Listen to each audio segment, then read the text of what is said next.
Welcome to Stand Up, Fight Back Nonviolently. This is a bite-sized course in why and how to organize nonviolent protests. So we're going to start with the agenda so you know where we're going. We're going to start with who even are you? Why nonviolence? What makes a protest effective? And end with how do I do this thing? This is going to be a lot of information in a short presentation, so feel free to look over the slides that are attached after this lesson. Okay, who even am I and why should you care? So my name is Rebecca Winter. I'm Executive Director for Mass 5051. Mass 5051 is part of the National 5051 Pro-Democracy movement. The movement itself is completely decentralized. Here in Massachusetts, we founded a nonprofit called Mass 5051, so we are centralized within our state. We are pro-democracy, nonviolent, and cross-partisan. We truly believe that this fight against authoritarianism is not a left versus right issue. It is an up versus down issue. We are all volunteers here. You might know us from some of our larger events like Hands Off, No Kings, and then we also have run dozens of smaller protests, including rapid responses, and we go way beyond protest. We have boycotts, we push other economic ways of fighting, we do a lot of education, we have a newsletter, and we lean into all nonviolent legal forms of civil resistance. So why nonviolence works? I want to be really clear that I have another 40-minute presentation on this, and we are not spending that much time on this. So again, this whole presentation is bite-sized. This was intended for a very specific conference that it was at, so it's kept quite clipped.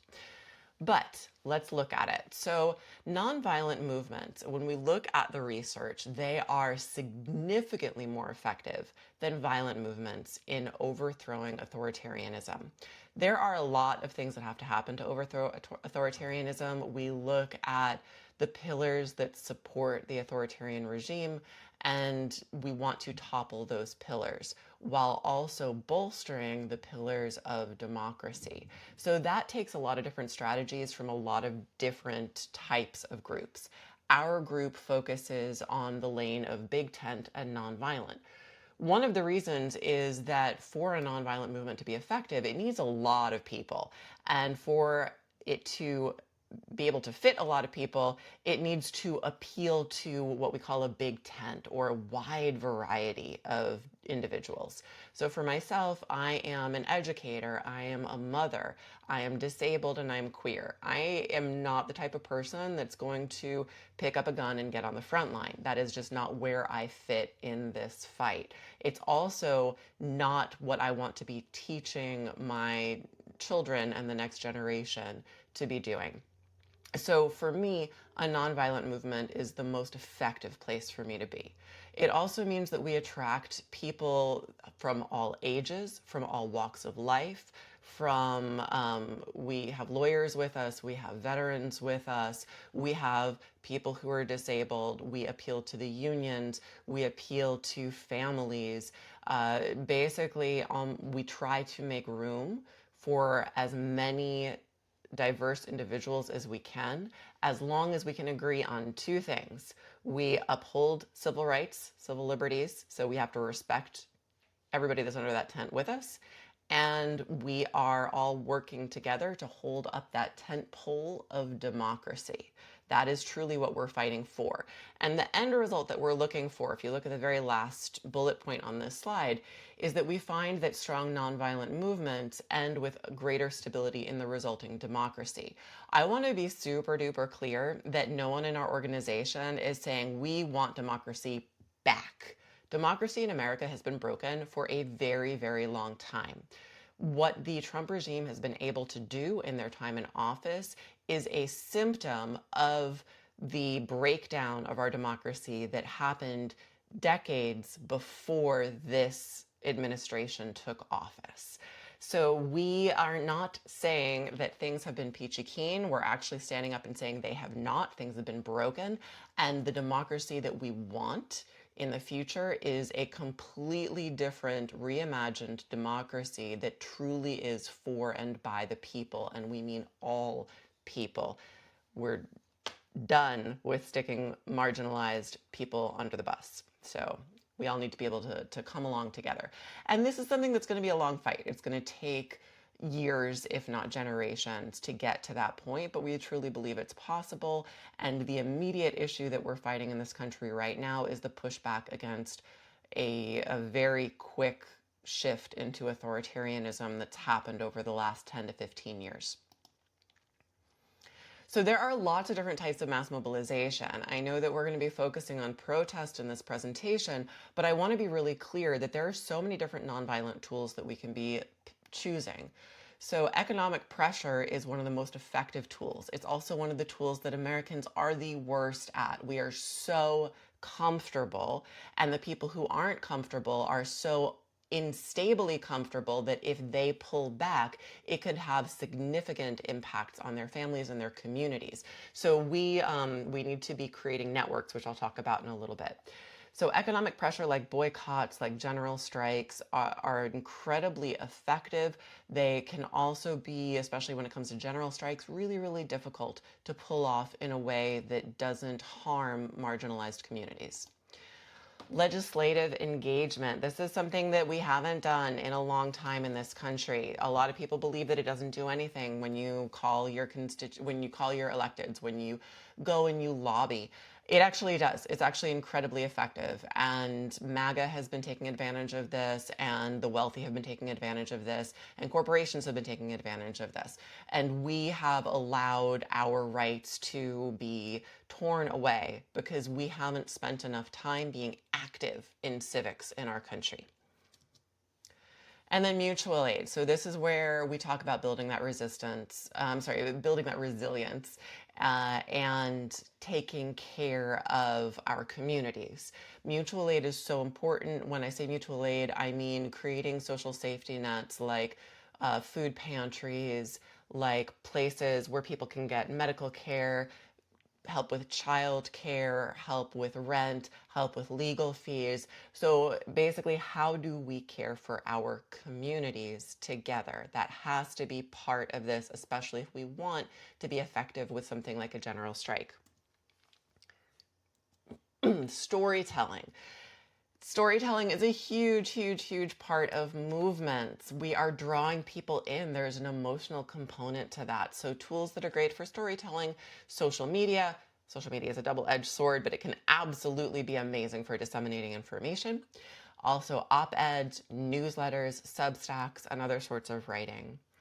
Workplace organizing. Unions are huge in this fight. If we look at what has been effective against authoritarianism throughout the world, we find that a civil resistance that is closely tied to the unions is huge. When the workers stop working, the economy stops. We have strong power to shut things down. Walkouts is an example of that. We're seeing a lot of student walkouts lately, which is phenomenal, and workplace coalitions. And then we get to protests. So maybe your protest is a rally, maybe it's a march, maybe it's both.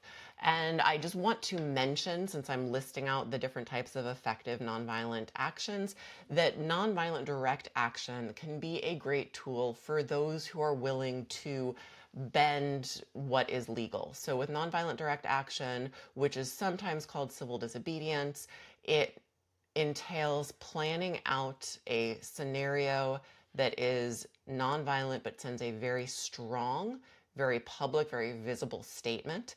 And usually people are risking arrest.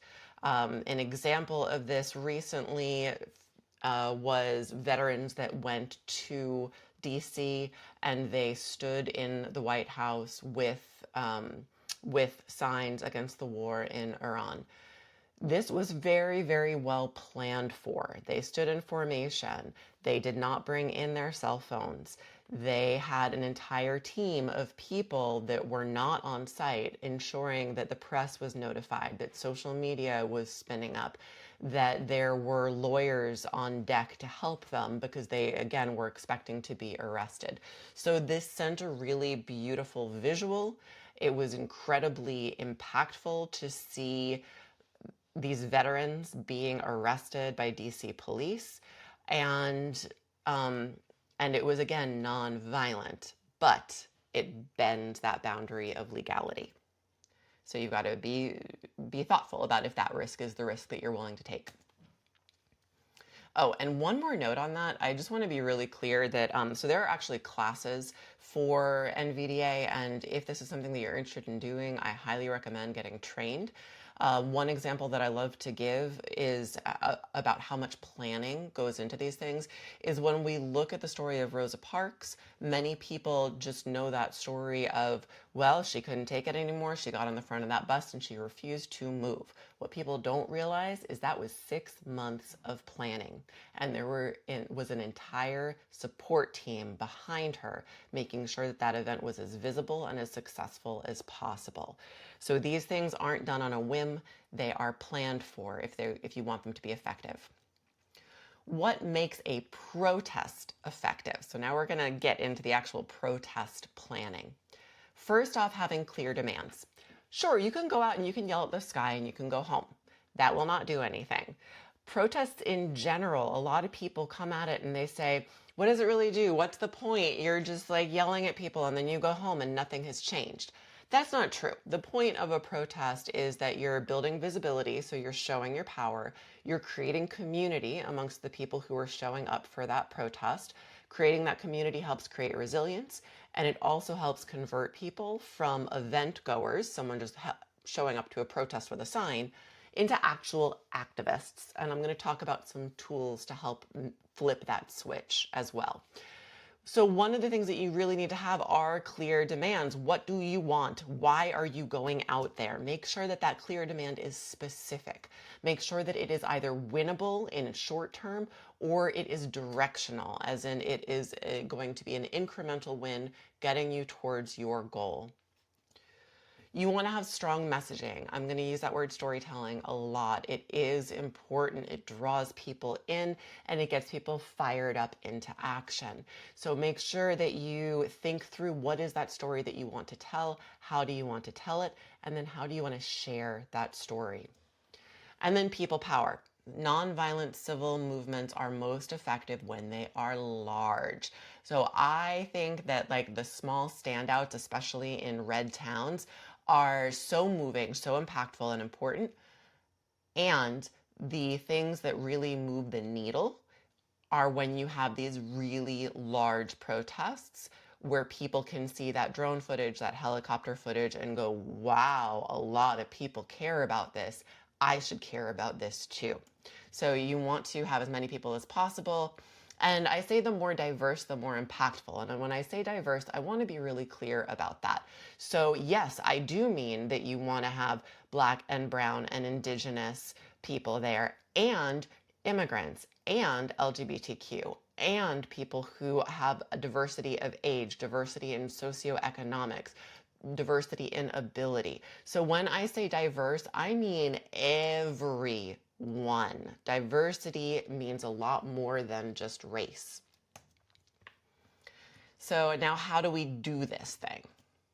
So first off, get educated and encourage your communities to get educated as well. The two top trainings that I recommend are Know Your Rights, which is often offered by the ACLU, and de-escalation training. De-escalation is so important for people who want to do nonviolent movements or nonviolent actions, because you are going to be challenged when you come out for these actions. Maybe you won't, maybe you will, but at almost all of our events, we get some amount of counter protesters, we get some amount of agitators. So those are often people who appear to be part of your crowd and then will try to stir up trouble. And we also expect to get feds at events. It's just how it goes. So they are going, especially counter protesters and agitators, are going to try to start shit so that they can get a rise out of people and get people to move past that nonviolence. They want to demonize you. So you need to learn how to remain calm and also how to de-escalate a situation. So if someone does get agitated, how do you help calm that situation down instead of adding fuel to the fire? This is a training that is often required for anyone who wants to be on a safety team at a protest. But again, I recommend it for everyone.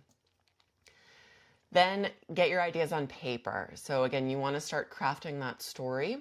And this is just like writing an outline to a large research paper. You want to start by just like writing down your thoughts. Think about, we have people fill in a proposal, which is just like a very simple template that we've created. But basically, it's just an outline for what you want the event to look like, and then get buy-in from the people who are going to be participating in this with you. Speaking of those people, then we get into building coalitions. So I want to be super clear, because as I get into all of this, it can get weedy and it can get thick, and you might start thinking, oh my gosh, I need a lot of people to run a protest. I need a lot of resources. This is a lot of work. I can't do this. That is not the message that I want to send. I want to be super clear. I come from a social justice background, but I don't come from a background of boots on the ground activism. This is a skill that I've picked up in the last year and a half-ish. And it started by me just showing up at an event and then volunteering to help organize and learning from there. So the very first event that I showed up to, we had 250 people there. I hopped in the 5051 Discord. I found some other people who wanted to organize. It was basically just like two of us coming up with organizational plans for the second protest. There were maybe like a couple other helping hands, but for the most part, it was like two of us and about 3,000 people showed up to that next protest. And it was okay. Were there mistakes made? Sure. Did we learn lessons? Sure. But the point is, no one is coming to save us. We have to save ourselves. And democracy only works if the people power that democracy. So there's responsibility that I have, and there's responsibility that you have, and anyone can plan a protest. Just give it a go. I am going to give you information, though, that helps you scale those ideas. So as you do build your people power, I'm going to tell you ways that you can put people into action. And that is where we're starting with this building your coalition. So for Mass 5051, we often work with other organizations to put on events, especially large events. So that means creating relationships with people, which can take time. And it means looking at how our values match their values and finding some common ground. A coalition can also just be individuals. It can just be a few like-minded people. It can be your friend group. So when I say coalition, it doesn't have to be multiple organizations. It can also just be a group of people that you're bringing together to help you run this thing. Once you have your coalition and everybody has got buy-in for that initial plan, then have a few people that are chosen to be on a steering committee.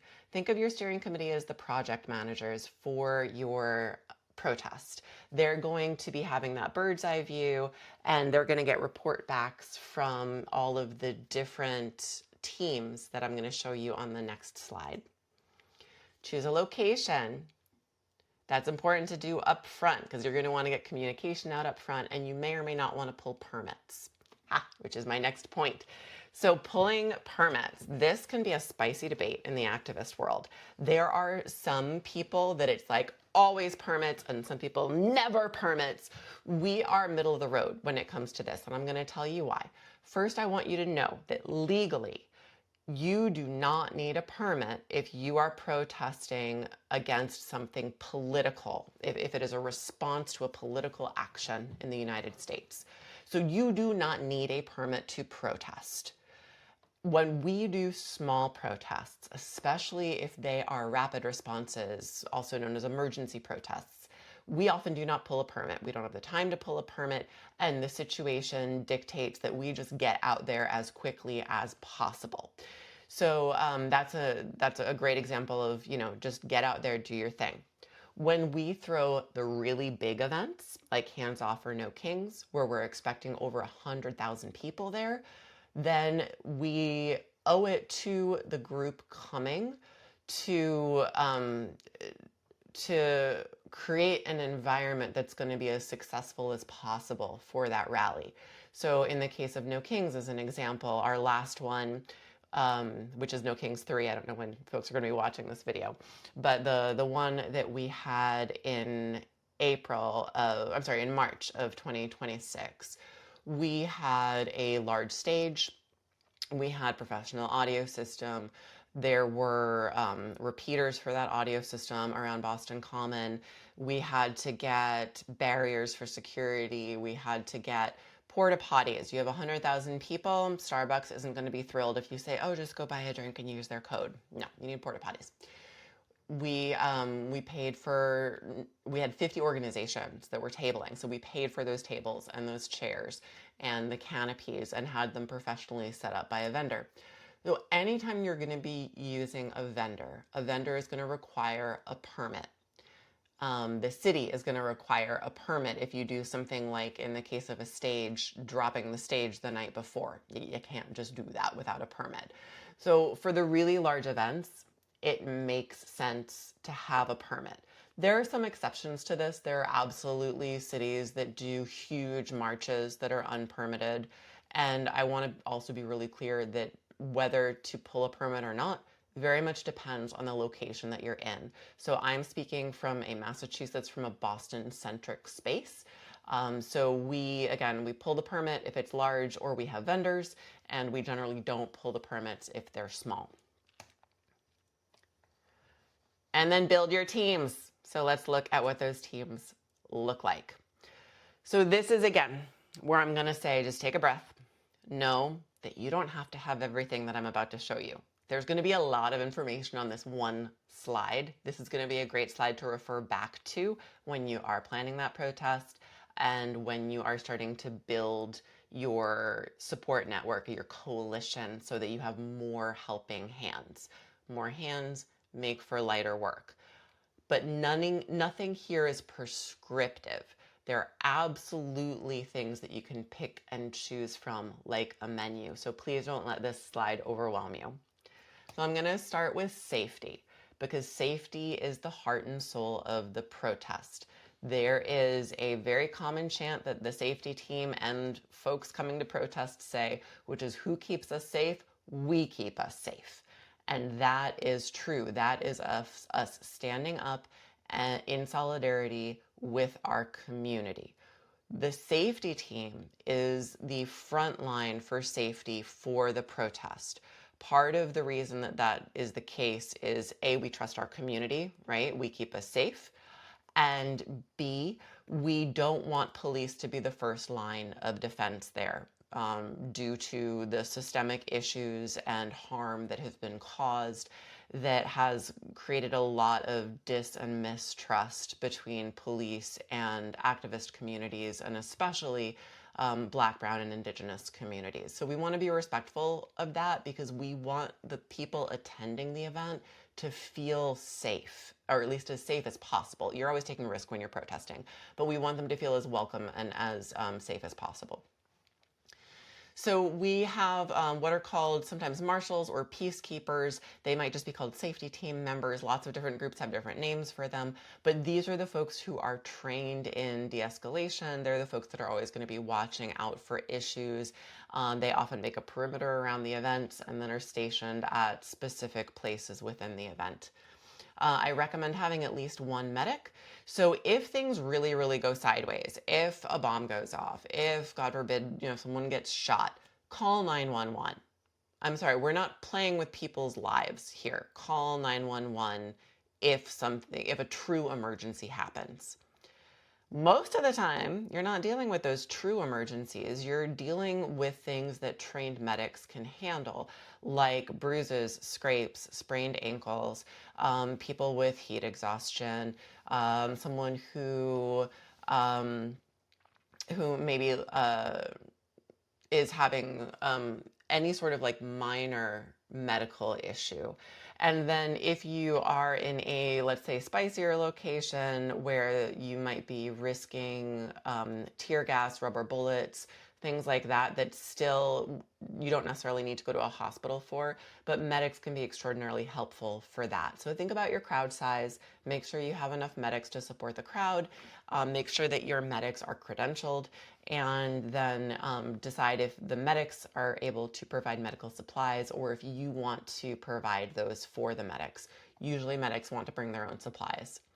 And then legal observers. So anyone can get trained as a legal observer from the National Lawyers Guild.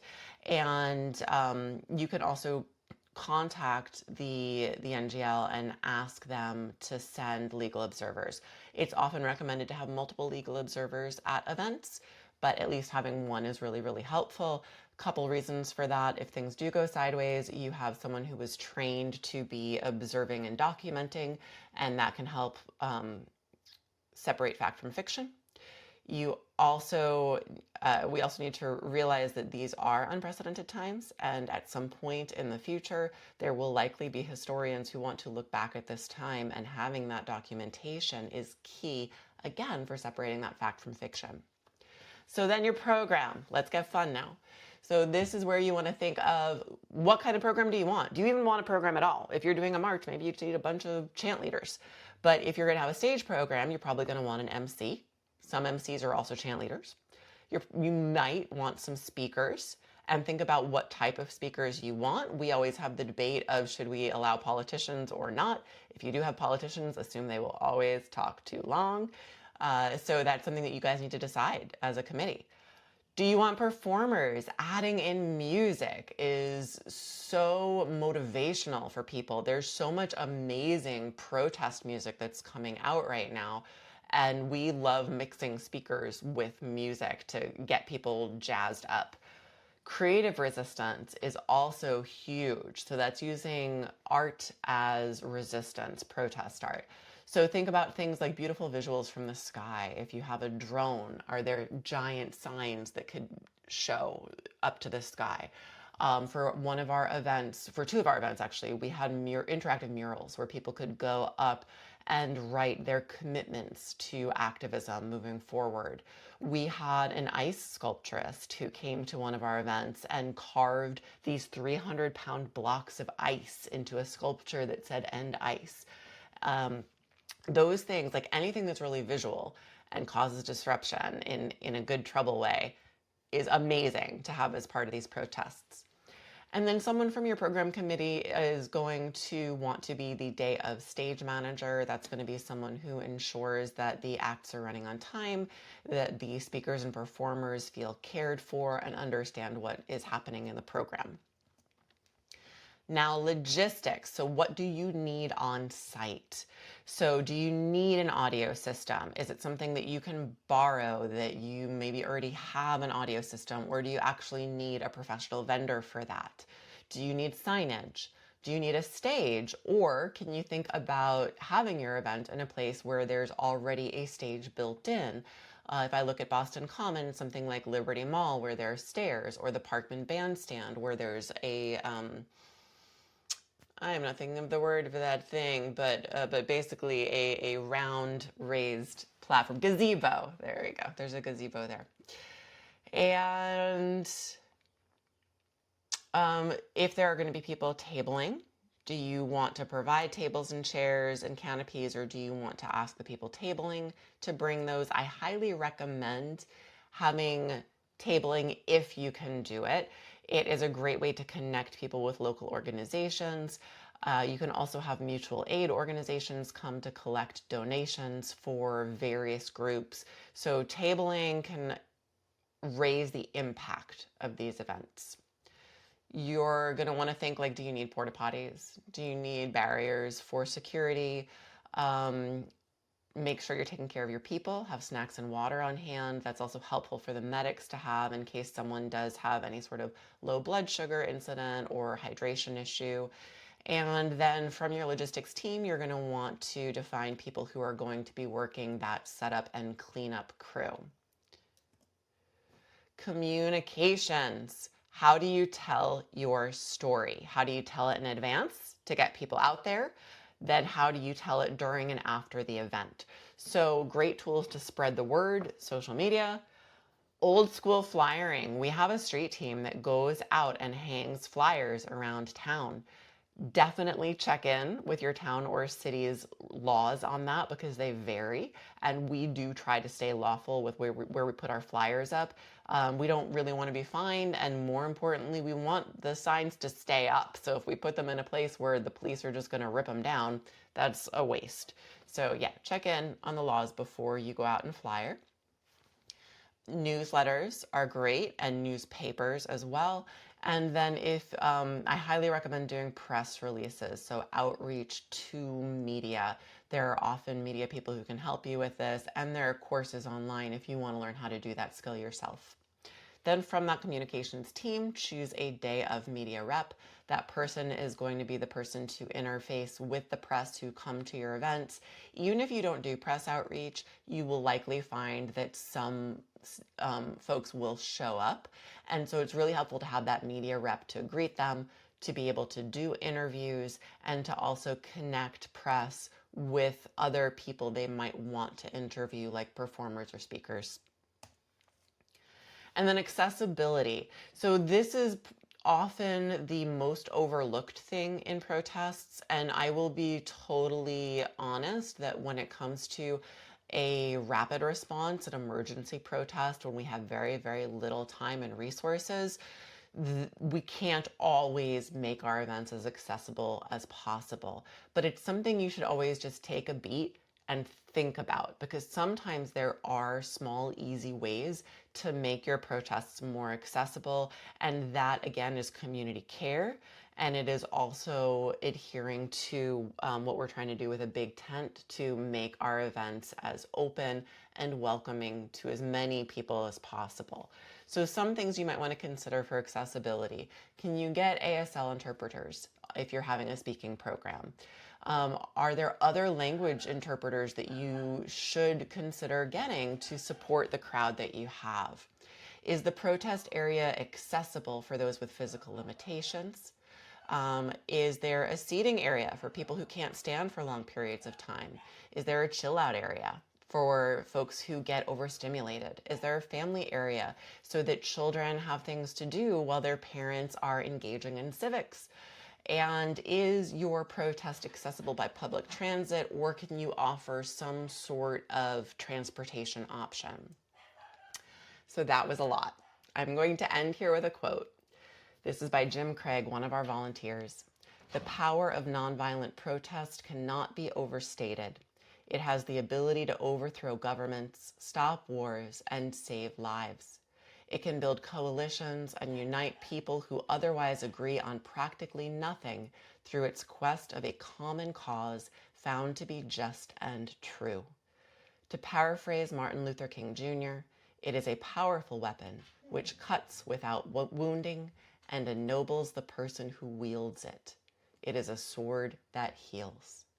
I hope you enjoyed this presentation. Please reach out with any questions, and I hope that you feel empowered that you can organize an effective protest.